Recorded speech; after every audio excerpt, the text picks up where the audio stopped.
దుబ్బాక పట్టణంలో వీధి కుక్కలు స్వైర విహారం చేస్తున్నాయి. గుంపులుగా సంచరిస్తూ దాడులకు తెగబడుతున్నాయి. దీంతో ప్రజలు వాటిని చూస్తేనే బెంబేలెత్తిపోతున్నారు.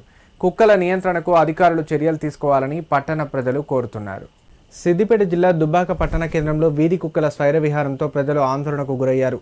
ఒక గంట వ్యవధిలో వీధి కుక్కలు సుమారు 15 మందిపై దాడి చేశాయి.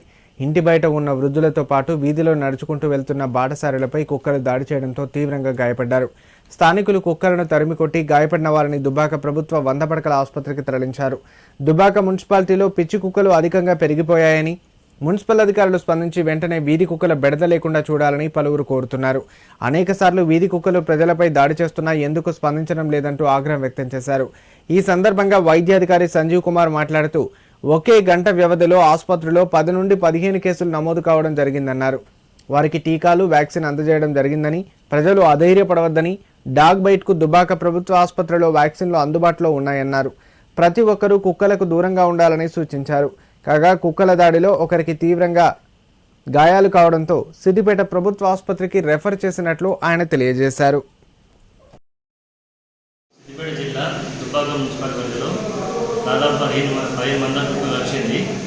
ఆ వాటికి సంబంధించి మనం ఏఆర్పి కానీ ఇమ్యూనోగ్లోబిన్స్ కానీ ఇవ్వడం జరిగింది. మళ్ళీ దానికి మన దుబ్బాక మొత్తం టెన్షన్ పడే అవసరం లేదు. కాకపోతే ఇంజక్షన్ మన ఇమ్యూనోగ్లోబిన్స్ ఉన్నాయి, ప్లస్ యాంటీ రేబీ వ్యాక్సిన్స్ కూడా ఉన్నాయి. మీరు కుక్క గురించి కొంచెం దూరం ఉండి కొంచెం జాగ్రత్త వహిస్తే బాగుంటుందని మా సూచన. ఇంట్లో చిన్నపిల్లలు జాగ్రత్త వహించి కుక్కలు కాటు కలగకుండా కాపాడుకోండి అన్న యొక్క మనం